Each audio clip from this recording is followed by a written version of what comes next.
Video.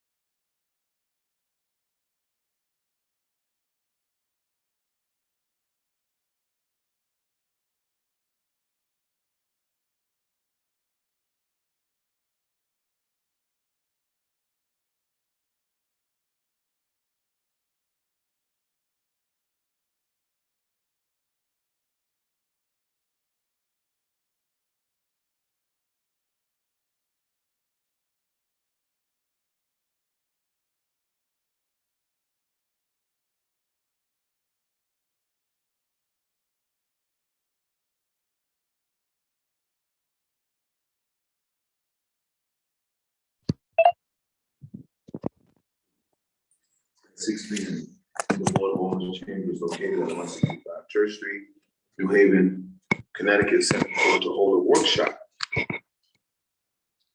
Order of the Board of Alders of the City of New Haven to read and file a letter requesting the public committee hold a public safety workshop with the Chief Administrative Officer and the Chief of Police on the use of drones and the StarCast program in the New Haven Police Department.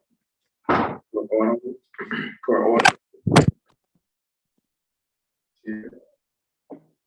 Honorable Michael Smart, City Town Clerk, for any accessibility related accommodations related, please contact 203-946-7651 or 203-946-8582. I will ask the Public Safety Committee, starting on my right, to introduce themselves. I'll take the word 28.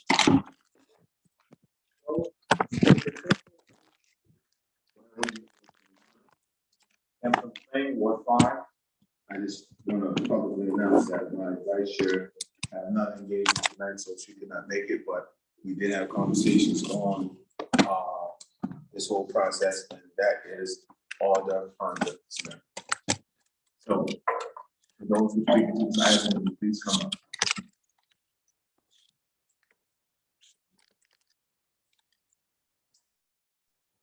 And Yeah, me on this. the request of this meeting is welcome to come up. He said people as well. That would be so nice.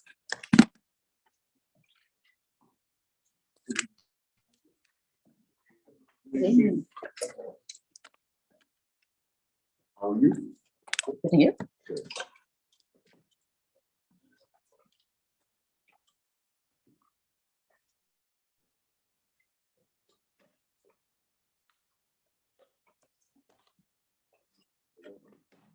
And so I'm ready to start, and y'all take it away. And then we ask questions. You're gonna let them present, right? And then we'll ask questions At the end. at the end. Unless you want this to be interactive, it's not a problem to me. We'll do each item, like start chaser and then talk, then questions and then. Okay, all right. Whatever, make it flow. We have to start with name and address. Absolutely.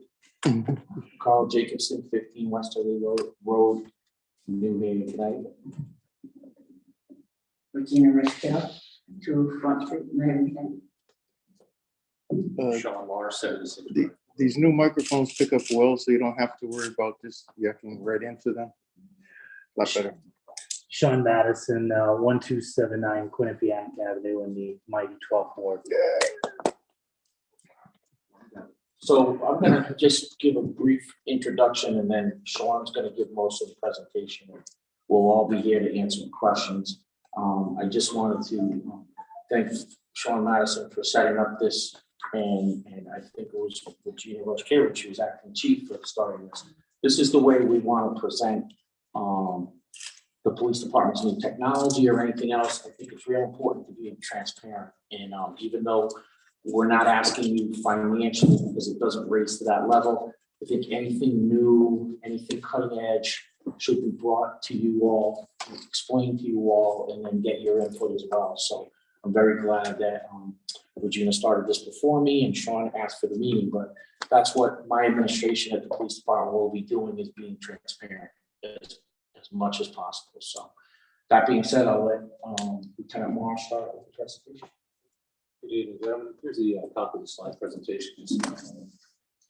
So the first order of business today would be Star Chase, which is a GPS technology company.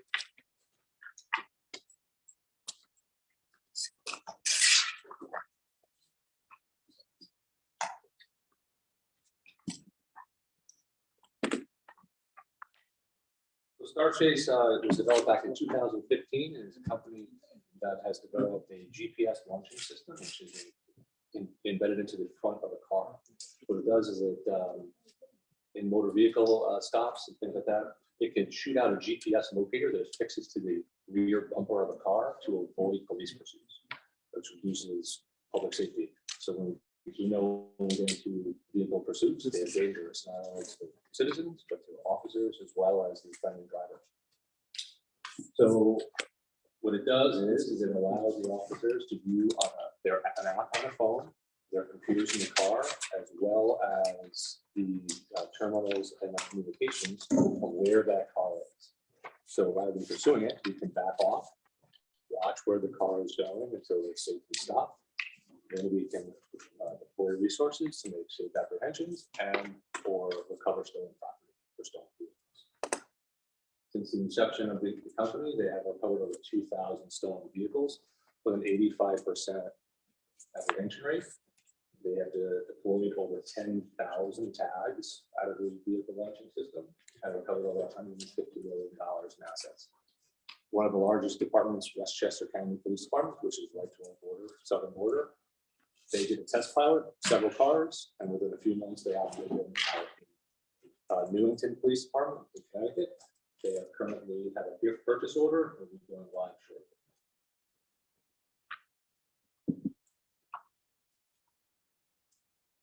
So these can be used in property, so if stolen vehicle, as well as felonious vehicle. So our policy prevents us from pursuing stolen vehicles, obviously for property crime. So like we spoke about earlier, that can be deployed for that, as well as stolen vehicles. So where our policy does allow us to pursue it, when officers are engaged in those type of pursuits, if they see that it's too dangerous, they're responsible to know that they're not going to do that. This allows us to go after shootings and other things in a safe manner.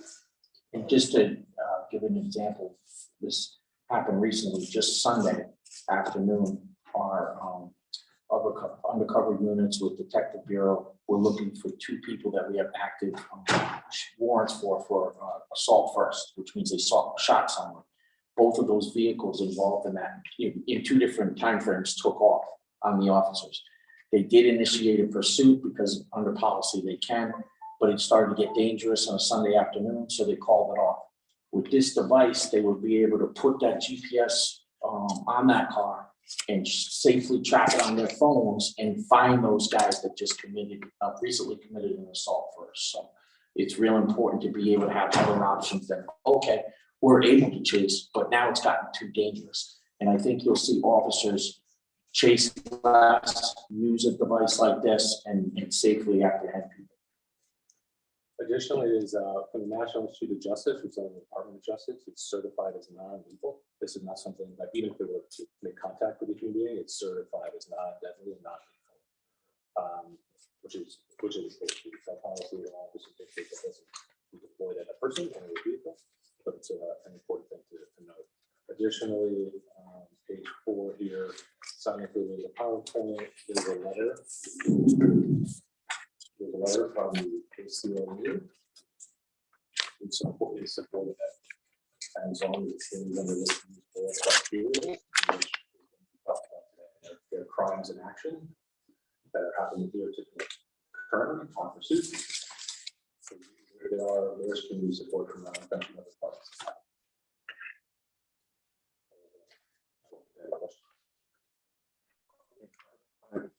I want to let the committee.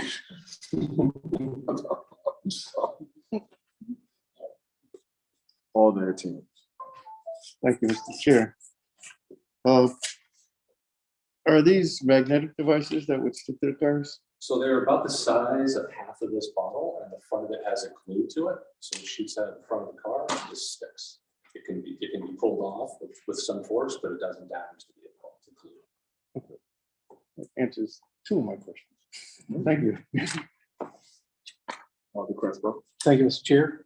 And will these magnetic device or these non-magnetic devices, the GPS, will they be able to attach to, let's say, a quad, a motorcycle, a dirt bike, or just the back bumpers? Yeah, typically the back bumper, those type of objects are sort of difficult to aim and hit, and if it could strike the operator and it fell off, you'd be responsible for the damage caused to the person that falls off. So I don't think that'd be a safe deployment, although it would kill them by certification.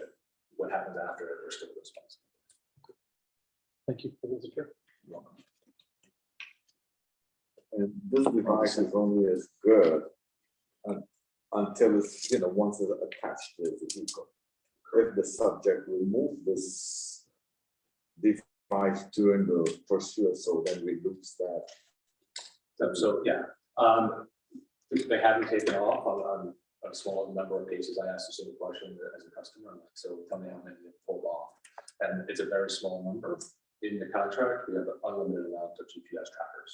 The battery lasts for only 8 hours, which gets us through our case law when it comes to tracking people. This is just for incidents in which we have an active case that's happening in front of us, that there's probably cause to make an arrest. This is not for investigatory purposes, and we're tracking cars and doing those things. The battery life is so short that it's just to be used to stop stolen vehicles or apprehend fleeing felons. And even if they take it off, we'll still be able to find it, right? So if they take it off and leave it on the side of the road, we'll be able to find it and reuse it. Correct.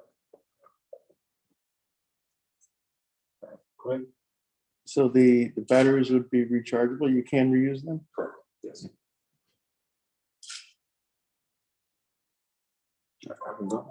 Yes, sir. So I'm always visual when I try to see things, right? In reference to how this looks, right? So walk me through, right? Like walk me through the process of why is this deployed? And, 'cause what comes to mind to me is, you got a lot of ATVs that be on the streets of that can foster a pursuit from a police officer. When does this really come? When is this activated? Like, what really caused this drone to come out and start doing things? Well, I'm saying like the technology. So the Star Chaser itself, the biggest problem we have, even bigger than the ATVs, is stolen cars, right? So an officer, they'll be embedded into, I think it's 12 police cars. Officers on a car stop, they're like this. They usually don't take off on you until you walk up to them. There's actually a handheld device, and I think Sean could bring up the video. And as he's walking up, they take off. He hits a device and it shoots out and sticks to the bumper of the car. Now we don't chase the car. We get the information that it's stolen. We play the area. Every officer can look where it is because they'll have the technology themselves. And then we get in a position to safely take that person into custody when they stop, or at least recover the car. The other issue would be, an armed felon, or we have information there's a gun in the car, or there's somebody with an assault first warrant. Again, we would deploy it to the car. There is a deployable way of doing it where it's like this big orange gun. That doesn't look as good as the car does, I gotta be honest with you, but in an emergency, you can deploy it that way as well. So say we're doing a race detail and there's a bunch of racers and we have targeted the 2 cars that are actually racing. We could shoot them with this device and then we don't chase them. We won't chase them anyways because it's only for a race violation. But now we can get right back to the house, seize the car, right into the violation, everything. So when you talk about stolen cars and drag racing, this is a good solution. It's not going to be the end all do all, but it's a really good, safe solution. And we're also telling the officers, you don't have to put up with stolen cars and racers driving around you and calling your names and taking off. You just shoot them with this device and go get them at their house. And I think it's going to give the officers the morale needed to move forward and to work on these type of neighborhood problems that are big problems, right? I mean, all their entrance, your ward, your area on Route 80 is just overwhelmed with it. But we arrest a couple people and they're like, New Haven's shooting GPSs at us. We're not going back there, you know? And that's the thing, that first couple times that we get a lot of apprehensions off of it, we're gonna talk about it. We're gonna put it in the press, and then that's gonna slow the flow of drag racers, stolen cars in the city. How much something like this cost? Yeah, so for the 15 cars, the training, the app, the licensing, and the handheld deployment, two, it's just under 15,000. Oh, I'm sorry, 85,000. Yeah, I was gonna say 15. I Yeah, saw let's the get a wrong. few. You like that number, didn't you? I'll take one. Yeah, I think it was a sale, but that was not the price I paid. I looked at it going. Special, it's only good today. Okay, go ahead, all your questions.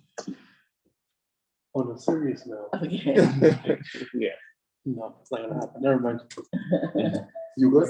Yeah, yeah. All good. You have video? Yeah, he did a video. What is the range on the deployment device? 25 feet. So here's a guy stopping a car. So here's it deployed inside.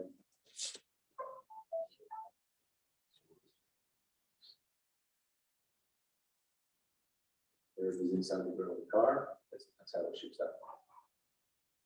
Even if you pull up to a car and it takes off on you, as long as you stay within that 25 feet, boom, they're not even gonna know it's back there until we're sitting there with handcuffs over. It happens so fast, you never even see it. That's like the Batman team. Yeah. Yeah, put a cable on it. Put a cable on it. That's a little more dangerous. I'm just saying, you know. Not dangerous, it's a challenge. Apparently. Too bad he couldn't disable it. So see, he just Got it, yeah. shot it. Now he can back off from the pursuit. And this guy's gonna slow down knowing that the cop's backing off.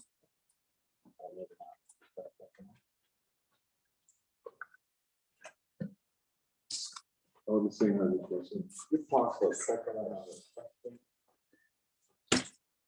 So when this is deployed in the surveillance, what, my question is, let me phrase this right, the officer that in pursuit, is it directly to the officer in pursuit, or it's a radius that other officers can contact in front or know where this vehicle is coming? Does this GPS device could, you know, other officer in the other intersection could intercept and see this GPS tracking? Yeah, so the entire police department's phones will have access to it as long as they're in car computers. So once it's deployed, the screen. So once I can rephrase that, let's say we're in Church Street and it's happening, an officer said, well, anticipating for the turn and Ellen, you could, they would anticipate seeing a vehicle there in. Exactly. Yeah. The way this Start to coordinate resources so that we can safely come up with a plan to get it stopped. It's supervisors involved, it's officers thinking, rather than emotionally thinking at a high heart rate. Driving fast. Because it's just a single use, it's be hard. And it literally slows the situation down, right? So we can slow our cars down. We know where the car is. We can slow down our approach to this, which now the officer's speed is not at risk to the public. The suspect at some point will realize we're not directly behind them and begin to slow down. And they'll look for some kind of exit to dump the car because, you know, the car came out. But we're going to know exactly where they are. Hopefully when they dump it, we'll be there too. So it's quite a device. Okay, thank you. I got another question. Okay. Will CCS be able to monitor this as well? Yes, So the dispatcher can keep track of it. we'll have some kind of screening. There's a screen that will be built into camera. So we're gonna let him finish the video. I can watch your topics. We all do.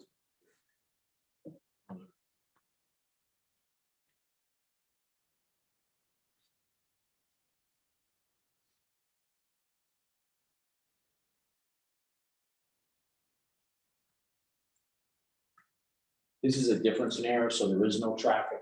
That's why he's probably staying behind it, and other units are getting in the area.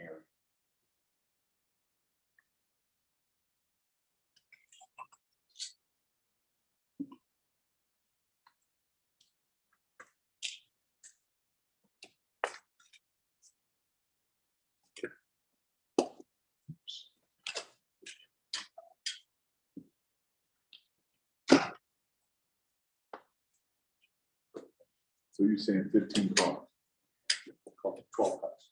12 cars. And 2 handheld devices.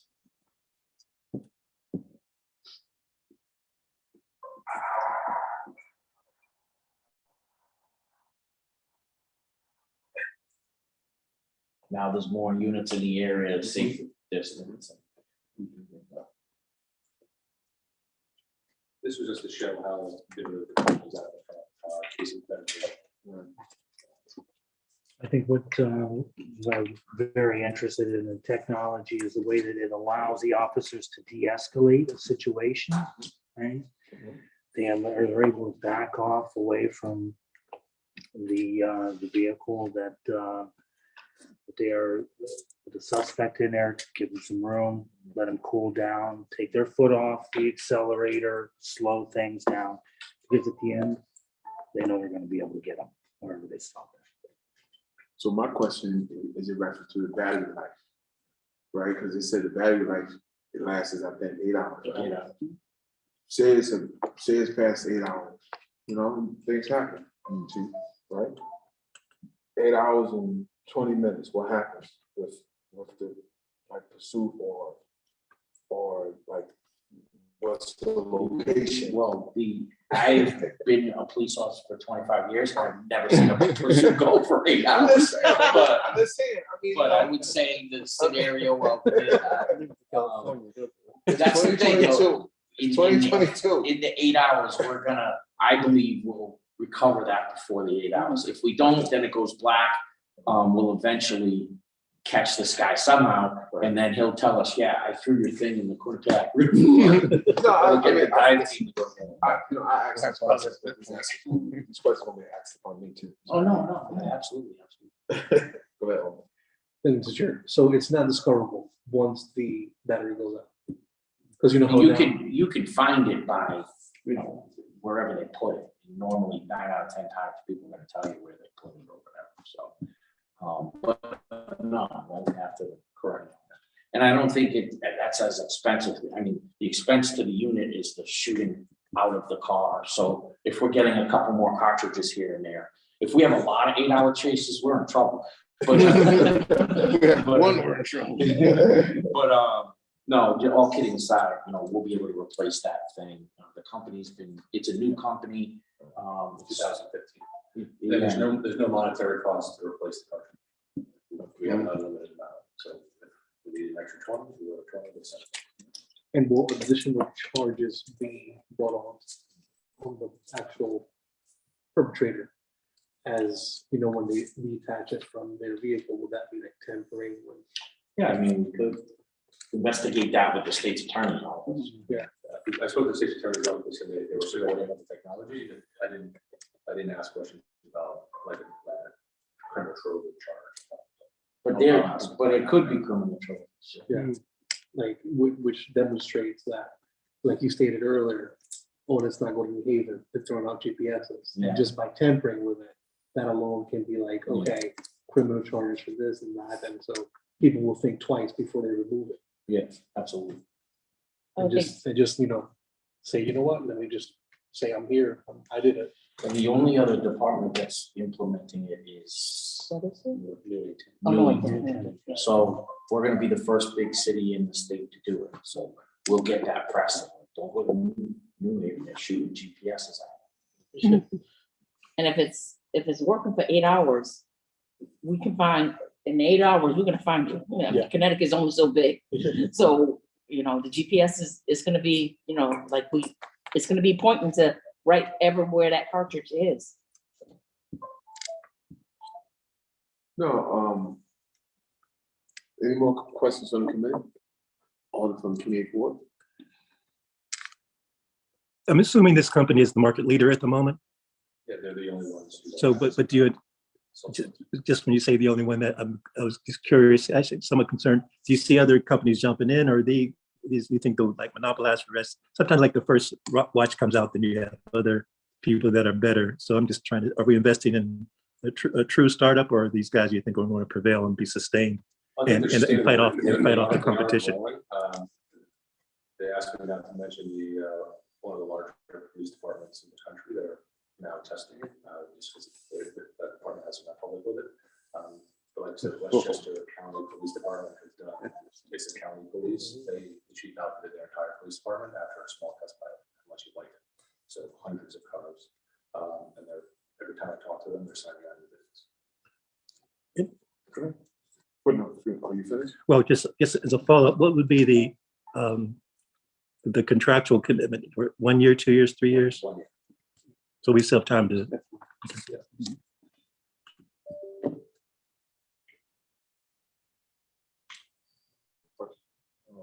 I'm thinking too much ahead here, but I'm gonna throw it out anyway. In the future, we'll be looking for grant for supporting this technology. If there's. There's a yearly fee, but it's not that expensive. I believe the department could sustain it. But yes, we just did a gun crime intel center grant, that $750,000 that you guys actually approved. Appreciate that. But those type of grants can take on this type of technology, because this is stuff you're using to prevent gun violence and or whatnot. And there is a few brand new JAG grants coming out. So I don't know if you recall, the Connecticut the JAG grants were withheld by the Trump administration because of sanctuary city and stuff like that. Those grants are coming out now, and I'm getting our grant writer, Sandy Karijian, to write some grants and maybe try to get some of that old money. And this is something that we'll look to do. She's a great grant writer. Yeah. Great, one of the best. This thing, Mr. Chair, we have 12 vehicles with the, what is it, the Star Chase? How many districts will actually receive one of those vehicles? Every district, Every district will have it. And how often will they be operational? every time the car goes out, so. Yeah. So there's 2 cars in every district, no matter what shift. So at least that will be one of the main cars. And we'll make sure of that. You know, as we see this program moving forward, we'll put them in the new cars. So it'll be the new cars first, you know. So when do you anticipate rolling this out? I'd like to do some kind of test with it too, so. Will it shoot your car? Yeah. I want it in my car. I would say by the spring, I would like us to be operational. Right? That's by the spring. But you're gonna do some testing before the Yeah. spring. And we have to do, well, listen, everything's run by policy, procedure, training. We got to do all that first. Okay. You know, and that's the good thing about whatever we do in the police department now, there is civilian oversight, right? We have the board of police commissioners have to check off on our policies and procedures. The CRB reads our policies and procedures. And, you know, this is the type of stuff that will be out publicly beforehand. And I mean, that's why we came to you first. Well, really appreciate that. Thank you for bringing it to the forefront. One final question, Mr. Chair. Do you have a video of that handheld being shot at the car? That I do not. I do have a Here's a picture. You showed it, right? Yeah.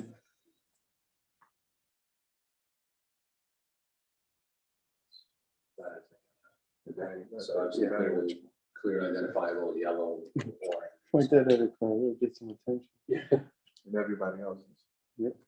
I mean, that's the reason there'll only be 2 and they'll only be used in emergency situations. I foresee the cars being used way more than this.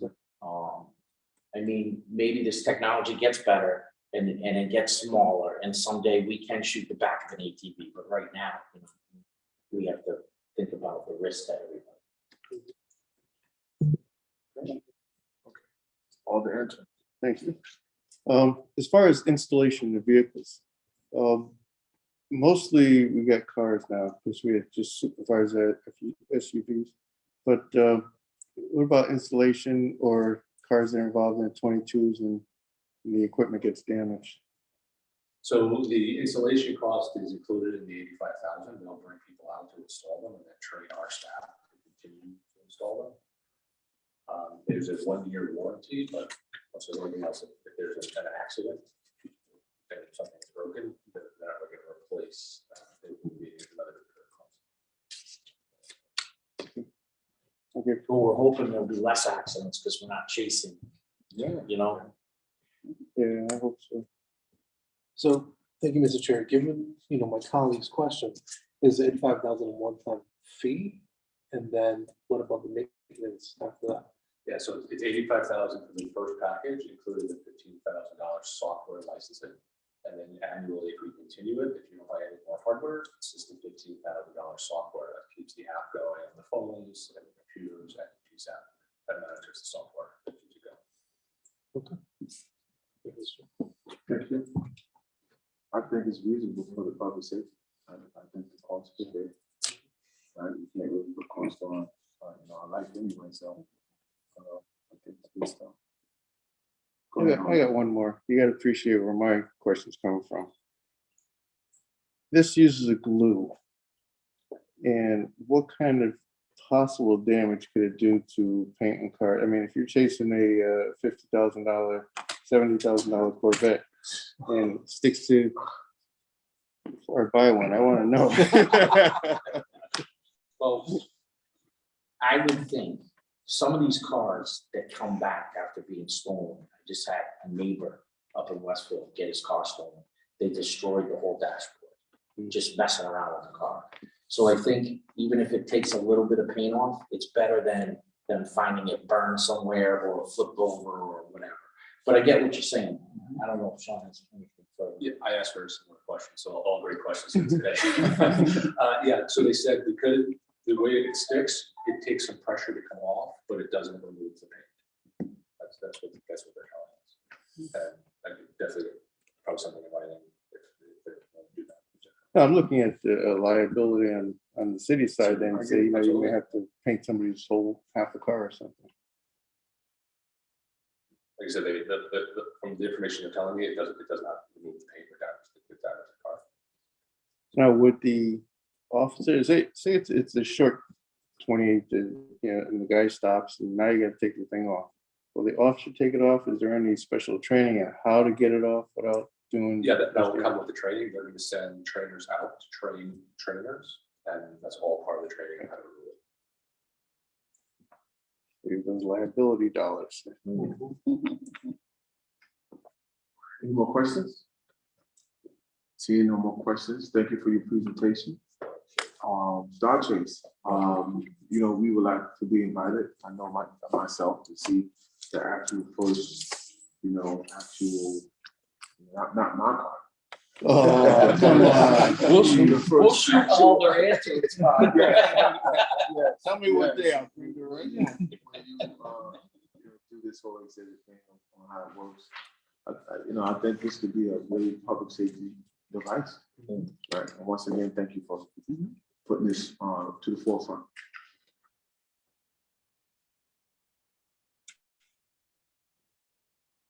Any questions, any comments from you? No, we appreciate it. We're just gonna do the drone presentation now. Yes.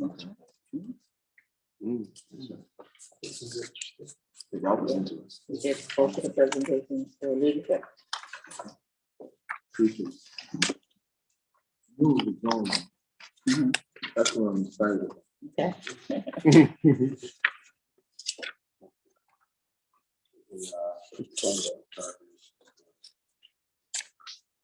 And then, Mr. Chair, thank you for this Star Chase. It sounds like a very sound program for the officers and for the public. And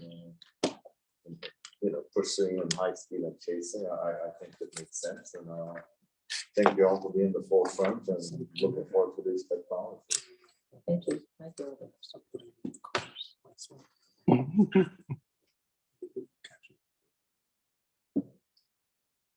My computer needs to restart, so maybe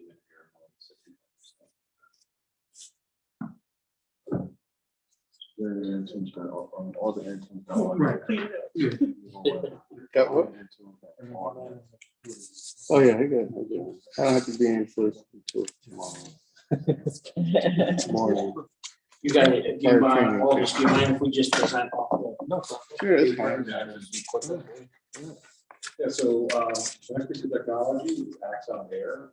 Many of you are aware that it's the same company that does our body cam. So we're looking at purchasing 2 drones, the DJI Mavic 2 Enterprise and the Mavic 2 Mini.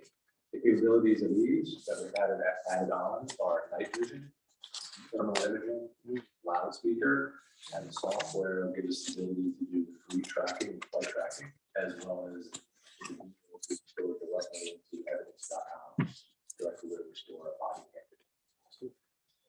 So the department usages will be searching for missing and endangered people using the thermal imaging camera. We're often called out to East Drive Park, as well as other parks throughout the city for missing children or assisted children, especially at nighttime. It's very difficult to find them where the imaging camera can be helpful. They will also use the safety monitor and track register front users and drag racers to make safe apprehensions, where we can see where they are stopping in groups so that we can get them all off the bikes and make safe apprehensions to seize these. Beautiful, beautiful. The Mini is specifically being purchased for our emergency services unit to avoid use of force situations and active shooters, as well as barricade subjects. If we can deploy a drone into a situation to determine that an armed suspect is by themselves, we can slow down, process negotiation, rather than putting an officer into that particular situation to see that that person is alone. We can deploy this piece of technology instead to minimize those. Just to add, I remember there was an incident in Brantford almost a year ago where there was an active shooter, and then they believed the guy shot himself, but they didn't want to send in the SWAT team. They actually used the drone to go to the window and could visually see that he had killed himself instead of putting officers or community at risk. So this is the type of stuff we want to use it for. Additionally, events like East Coast, events that aren't planned and organized, where large groups of people are moving, dirt bikes, motorcycles, it's very difficult for us to quickly coordinate resources to block off streets and keep the police safe. We can deploy this in order to get an overall visual of what's going on, so that staff can make deployment resource allocation more quickly. As well as accident reconstruction, they're very time consuming and labor intensive by officers. So we do reduce the amount of labor costs of officers going out doing accident reconstruction by using this type of technology, as well as getting roadways open faster.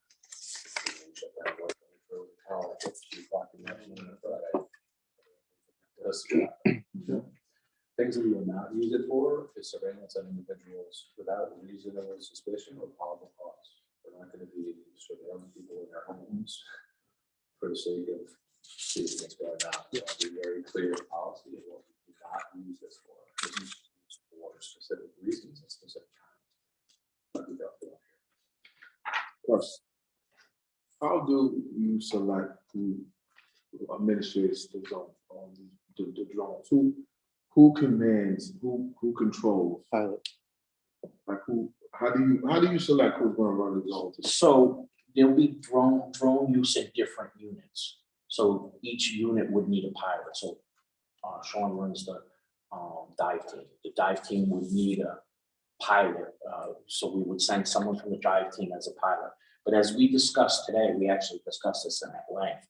Although we don't have it now, but it is contract negotiation time, I'd like to create a drone unit that has oversight to the drones and actually meets and talks about drone use, so that we will have a lieutenant who's in charge of the drone unit. You'll have all these different officers who are assigned to other units because each unit needs the drone, but then we'll report back to the lieutenant based on the drone use. So then if there's anything that was done improperly or not right, that there's your oversight for the drone unit. Thank you. That's what my question was about. Right?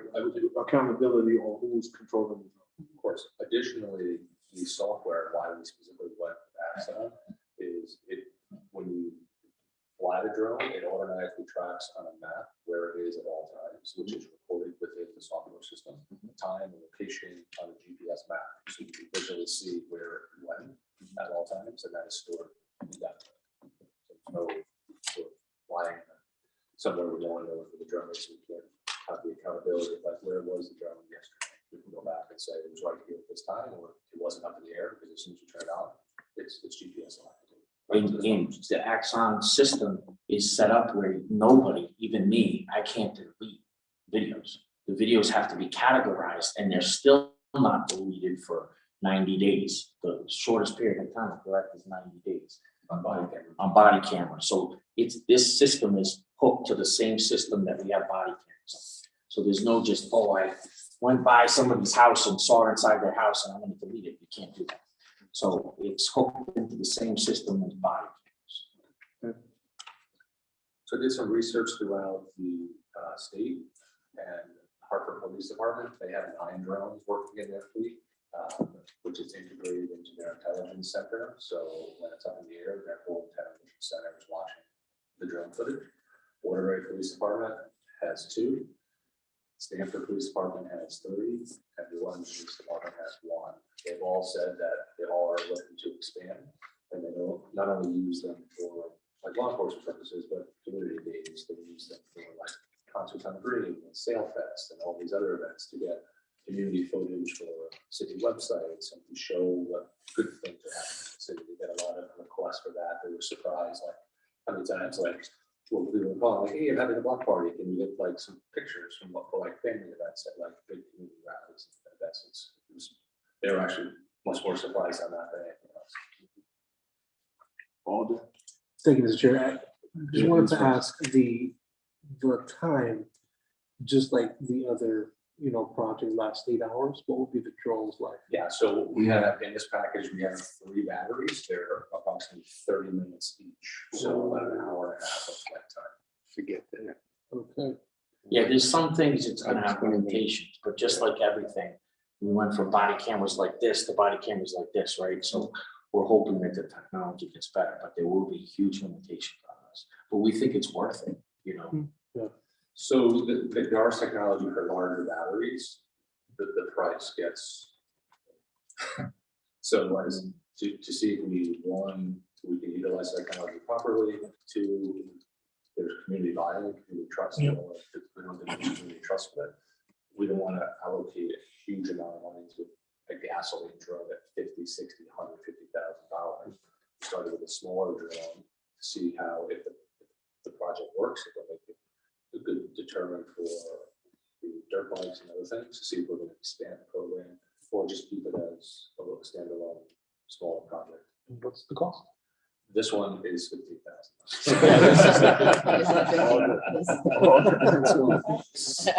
And it's not the Gotta go drone, up. it's not the drone that costs 15, it's the extra equipment on it. Yeah. The night vision. I've got this Mavic Mini. I've got that drone. And I tell you, if you're gonna add any more battery power to it, it's gonna be a lot heavier. And that's gonna cut down. You're not gonna get 30 minutes on it. I'm lucky when I get 20 minutes out of mine, and mine doesn't have all that extra equipment on it. What about, how are you gonna deal with, according to the FAA maps, the entire New Haven is a federal no-fly zone. You come up with an incident, let's say you want to do a search on East Rock, which is almost in the flight path. How are you going to overcome that issue? Yes, we have to notify Tweed Airport if we have a new situation, and we have to stay under 400 feet. If we're going to go above that, there are levels within the FAA that, depending on the circumstances, they will alter it. But that's very limited situations that are life and death situations.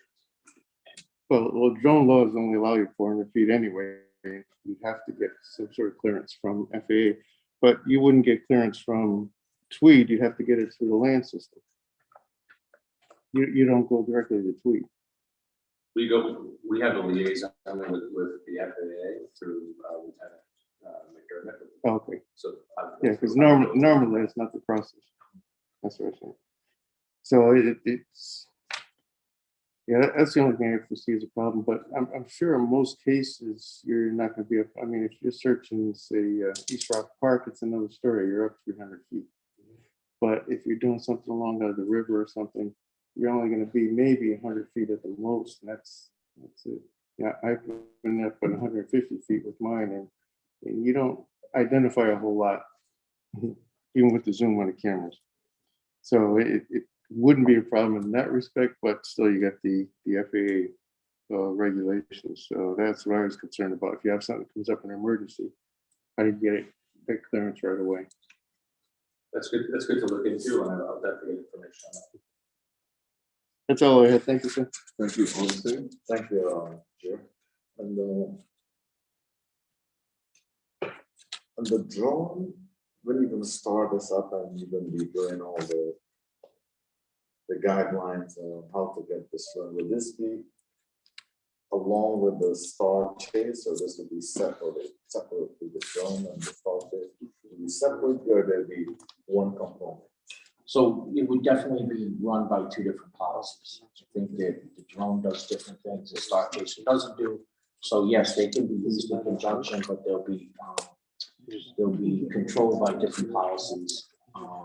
They'll be controlled by different officers as well.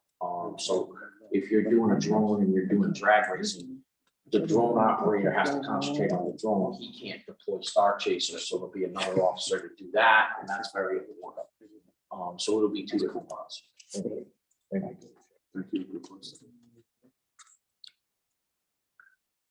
you. Kind of just a general question. Under the reasonable suspicion of a crime or probable cause, what have been some of the gray areas? I'm really looking for kind of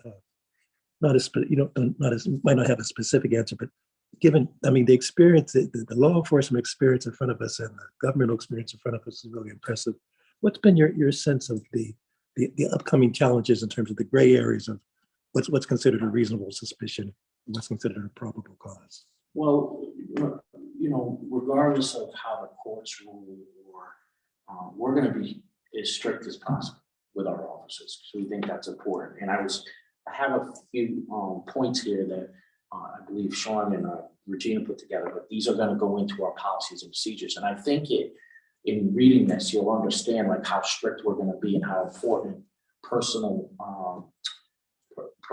privacy is to this police department. And so one of our things is prohibited acts and technology use. Public safety video surveillance systems will not intentionally be used to invade the privacy of individuals or observe areas where a reasonable expectation of privacy exists. Public safety equipment shall not be used in an unequal or discriminatory manner and shall not target individuals or groups based solely on actual or perceived characteristics such as race, ethnicity, national origin, religion, sex, sexual orientation, gender identity, or expression, economic status, age, cultural group, or disability. 3, video camera equipment shall not be used to harass, intimidate, or discriminate against any individual or group. We use it equally. And then 4, the city will not use public camera technology in conjunction with facial recognition software. So the reason why I'm reading it the same as the public camera, because this device has a camera and that's the use of it. And I would say that we see the country as a whole, technology like this comes in, and then you'll see court decisions that limit it. But I want to start from a limited nature in the police department saying, guys and girls, we're providing you with this technology, but we're going to use it for exactly what our intention is, meaning public safety, emergency, child searches, tracking dirt bikes, stuff that we're not going to use it to create probable cause. We're not going to use it to look in somebody's yard that we already know isn't prohibited. But as things like this go on, you'll see court case after court case. And that's been very important as part of my administration is putting a planning person in place who's going to monitor the court decisions. Sean's kind of that go-to guy because he kind of has that realm. But as a court decision changes, we're going to look at this policy procedure and make sure it fits. That's a great question because you never know. I mean, although drones are kind of old technology, they're still new technology to law enforcement. So I want to make sure that we're looking at what best practices throughout the country, best practices when it comes to law and how the law changes, and make sure that we're still meeting that bar. Excellent. Good question. I had some, but you answered those. In reading that, because, the person, is going to invade privacy, the drones going to invade your privacy, intrusion and stuff like that. So you answered, it will be monitored. Thank you. Any questions in reference to the drones? Alder and. Right now, the FAA is toying with requiring drone locators. Will there be an exemption for law enforcement? They're toying with the idea. I don't know if there's going to be an exemption yet, but it's something we'll monitor. Yeah, they're starting to require manufacturers to install them right from the get-go. Those who have them already, they're looking at requiring them to add it to their drones, but it's not in stone yet. So that's why I was just wondering if you had some input on that. And I'm not so sure that's a bad thing, right? Because then people can see where our drone is in the way of, we're not using it to observe somebody that is in an investigation or a drug investigation or gun investigation. We're using it for public safety issues that we're okay with the public seeing it. You know what I mean? So I think that's transparency, by allowing that location to be there. But we'll see. I mean, that's a great question because that's new to us too. It's for the drone flying community.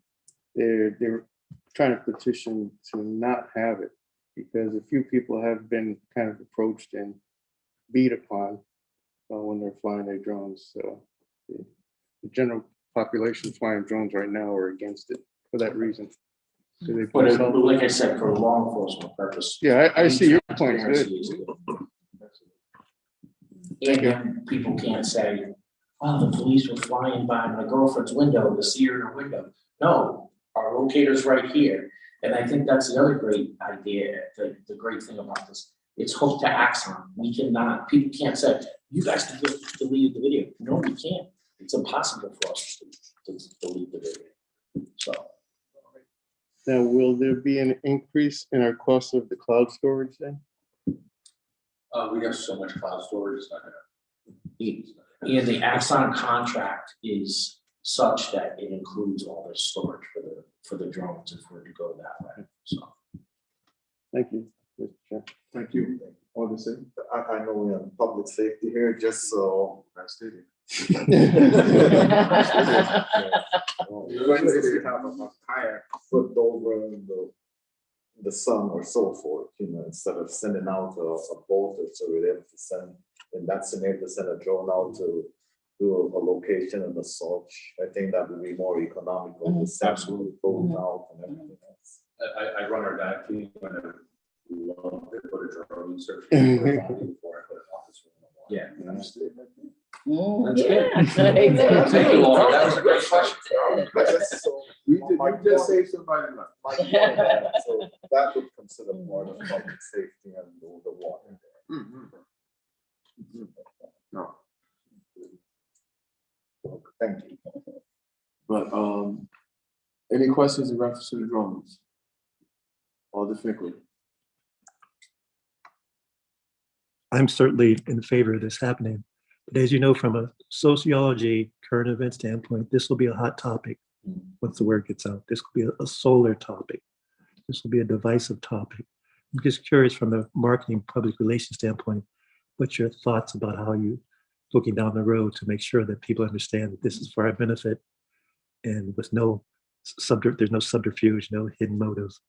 But nonetheless, even after you do a tremendous marketing PR campaign, this issue is going to continue to kind of be exacerbated about liberty, freedom, and safety in the world. So I'm not looking for you to solve all the problems of the world or to stop the war in the Ukraine, but just wanted to see what your thoughts were from a sustained community engagement, community relations standpoint on this. Because people will fold in other topics into this and use this as a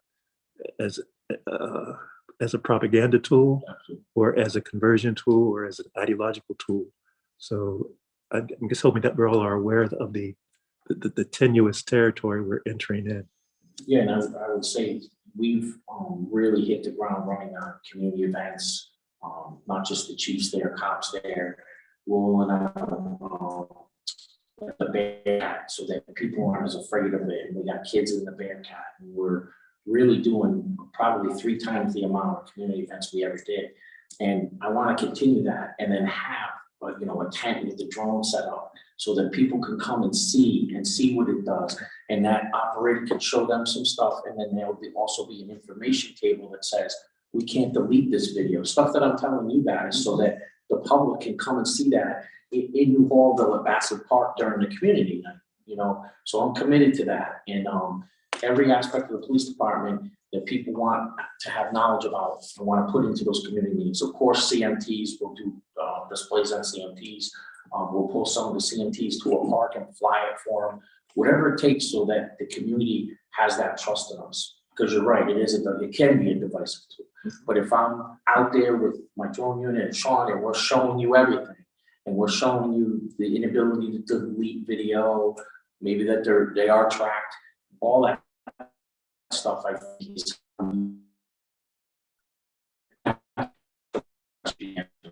right, and that's what I want to be in this department, not just with drones, with everything. So I want to show everybody what we're doing, so they don't have to ask those questions. Thank you. Other questions? Mr. Chair, how many drones are you thinking of getting for acquiring? Just the two. Just the two? Yeah, the one larger one and then the small one for like active shooter situation. When will this go into effect? That's a good question, because we do have the money for this. Yeah. But we also need to train pilots, write policy. So I would say March, springtime is a good thing to say for, and also have demonstrations. I think that's really important. So I would say mid to late spring to be up and running and be, I don't want to rush it, because I don't want what you said was awesome, because it's true. Like, if we don't tell people about it, they're going to think it's for something else. So yeah, I would say mid to late spring. Thank you. Understand. Chief, I want to thank you for being transparent, and I'm big on policy. Policy governs a lot of stuff. And once we have policies, your officers and everyone can follow those policies, and the public can look at that. So I urge you that to continue, work on those policies and to be transparent. Thank you for that. Thank you. And, the policy only works if you have strong leadership willing to discipline or retrain or do what you have to do. I'm committed to that with my administration. Then the officer, have a guideline to go by. Thank you, Mr. Chair. Thank you. Any more questions in reference to drones? My last question. Okay, Alder and My last question. You spoke a couple of times about having people trained, 4 or 5, whatever number. So when you talk training, are you talking about certifying them under Part 107? So there's 2 ways we can do it. In this particular bid, we have training for 2 that goes through Axon's training. We then have to go and take the FAA license, or we may get a citywide license and then self-certify. So that's how we build the program later. It's an EOC license. EOC is the acronym, and that's where we can then certify our own pilots. But we're going to go start off with the FAA licensing first, because we've already included that training within this. Thank you.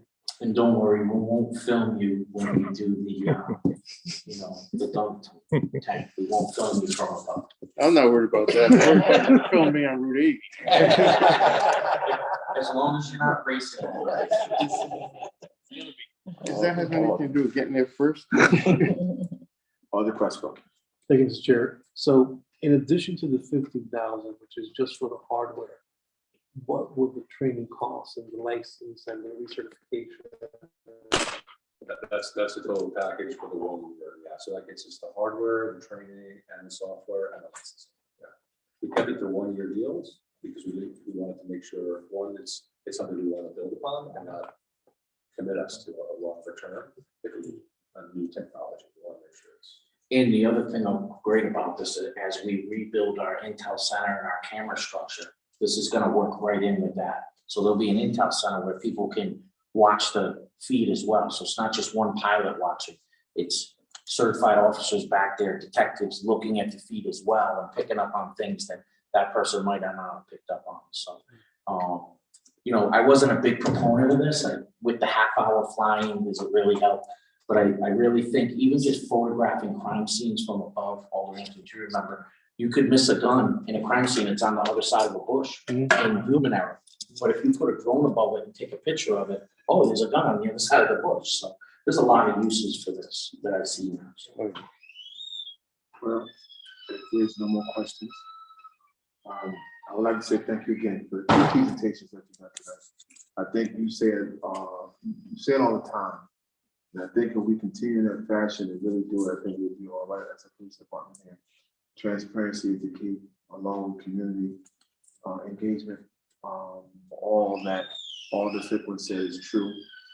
Thank you for your questions from the community as well.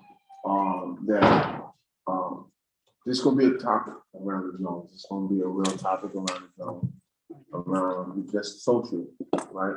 Places like New Hallville, right? It's going to be New Hallville all the time.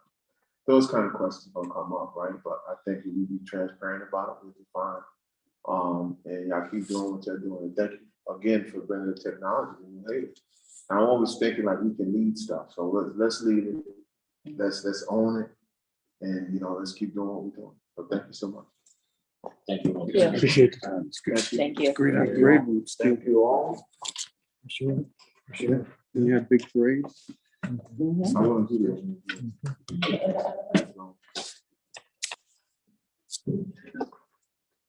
Thank you again.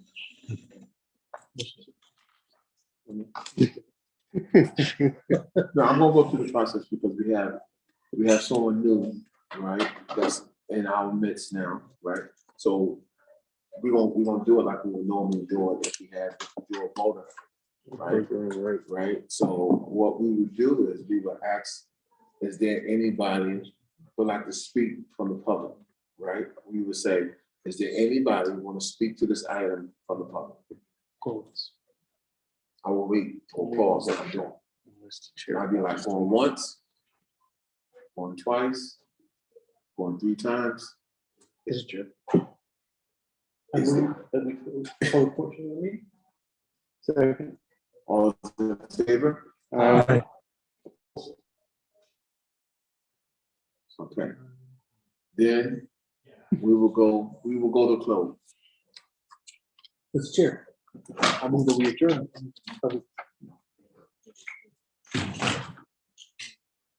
I move that we close this meeting. No, adjourn. I move that we adjourn. Discussion, I need a second. Second. discussion. Seeing no discussion, the meeting has been closed. Good night. Thank you. Was this official or were we just showing her? You were just showing her. Okay. Oh, that's it? That's it. Yes, I was gonna say the same thing. There is no. I was keeping my mouth shut. I know once before. You told me once before. When you was over here. Point of order? Man, no, the meeting is over. Stop. You give him a science project on the side. You can't give him the science project on the side. Huh? You give him the whole Thank you science, for the you give him upgrade. the whole science project on the side. You trying to. Thank you. We're talking about no. Mr. Chair,